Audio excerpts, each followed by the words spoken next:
আজকে আমাদের কালচারাল সেলের পক্ষ থেকে চন্দন দাস তিনি একটি প্রচার সঙ্গীত এবং ভিডিও তৈরি করেছেন। আমি বড় স্ক্রিন নেই, আমি মোবাইলে এটা আপনাদেরকে দেখাচ্ছি।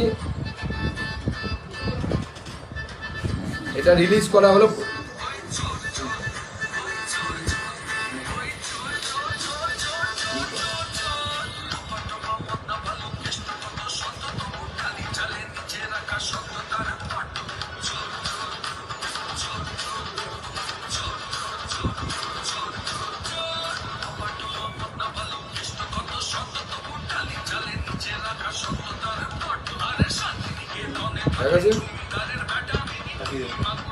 সবাইকে গ্রুপে দিয়ে দাও,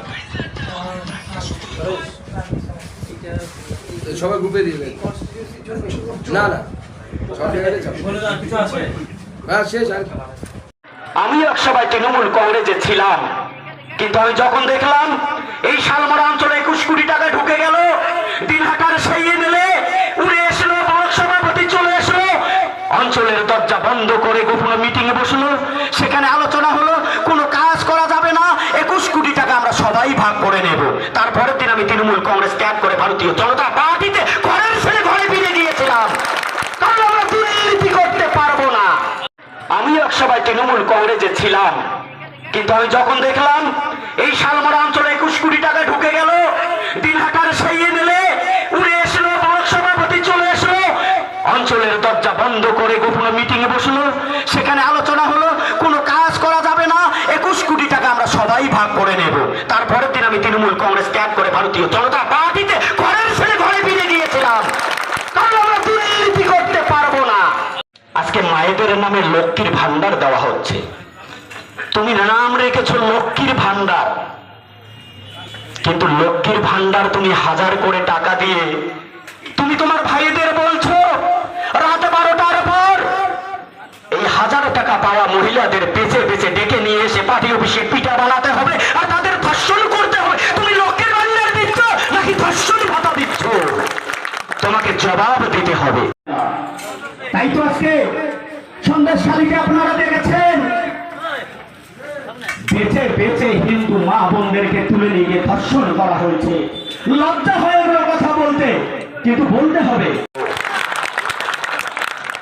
বন্ধুগণ, আজকে কিছুদিন আগেই 100 দিনের টাকা দেওয়া হয়েছিল, সেই টাকায় কোটি কোটি টাকা দুর্নীতি লুকিয়ে আছে। বন্ধুগণ, আজকে যে মানুষগুলো এখানে আছেন আপনারা বুকে হাত দিয়ে বলুন, সবাইকে 100 দিনের টাকা দেওয়া হয়েছে, কিন্তু যদি আমার অ্যাকাউন্টে 3000 টাকা ঢুকিয়ে দেওয়া হয়েছে, রাতের অন্ধকারে গিয়ে আমার বাড়িতে মা বোনকে হুমকি দেওয়া হচ্ছে, ওখান থেকে হাফ টাকা তৃণমূলের পকেটে দিতে হবে, নইলে কিন্তু আর টাকা পাবে না। এটা কেমন উন্নয়ন? এটা কেমন মমতা ব্যানার্জির টাকা দেওয়া? আরে দিচ্ছ 3000, আবার 2000 তোমার ভাইরা নিয়ে চলে যাচ্ছে। আমরা এমন 100 দিনের টাকা চাই না মমতা ব্যানার্জি, বাংলার মা বোনের এমন 100 দিনের টাকা চায় না। নেত্রী আপনাদের ফেলাকে হাত দেওয়া তো দূরের কথা, ওই নোংরা প্রতিকাংশের দিকে কেউ তাকায় না।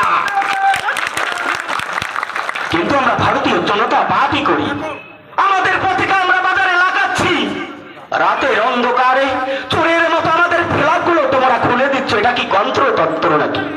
আরে তোমরা যত ফ্ল্যাগ খুলবে তত ভারতীয় জনতা পার্টির ভোট বাড়বে। মানুষ দেখছে তোমরা কি করছো শালমরার মাটিতে, কিন্তু এটা ভারতীয় শিক্ষার জন্য তুমি কি ভেবেছো? শালমরার মায়েদের জন্য তুমি কি করেছো? তুমি শুধু একটাই কাজ করো, শালমরা এসে ভাইয়ে ভাইয়ে মায়ের পিঠ লাগিয়ে দিয়ে এখান থেকে ফুরুত করে উড়ে চলে যাও। তুমি কি দিয়েছো শালমরার মানুষকে? প্রত্যেকটা মায়ের ছেলেদের শুধু তুমি মিথ্যা কেস দিয়েছো। আজকে যারা তৃণমূল কংগ্রেস করছেন বন্ধুদের বলছি, আরে লজ্জা থাকা দরকার।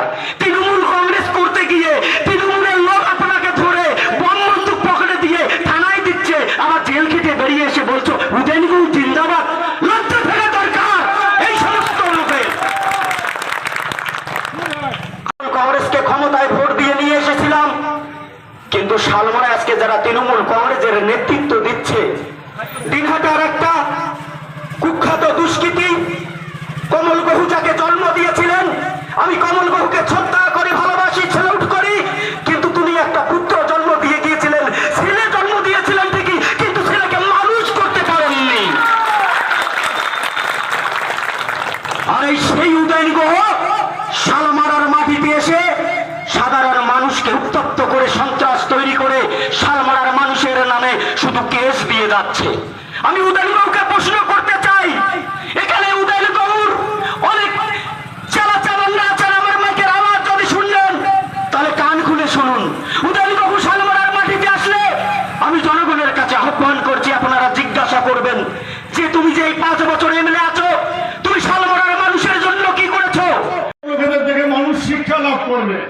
একটা উত্তরবঙ্গের উন্নয়ন মন্ত্রী, তার কথা শুনে মানুষ শিক্ষা লাভ করবে, তার কথা শুনে মানুষ আশায় আবেগে বুক বাঁধবে, তা না। ওর বাবা 70+ বয়স, তাও যায় মারামারি করতে। সেদিন দেখেছেন আপনার 3,000 চৌপদিতে কোন ছেলেপিড়ি 3,000 চৌপদিতে কারো জন্মদিন মাননীয় সুকুমার রায় মহাশয়কে এবার বক্তব্য রাখবেন আপনাদের সামনে 6 নং মণ্ডলের সহসভাপতি মাননীয় তপন বর্মন মহাশয়।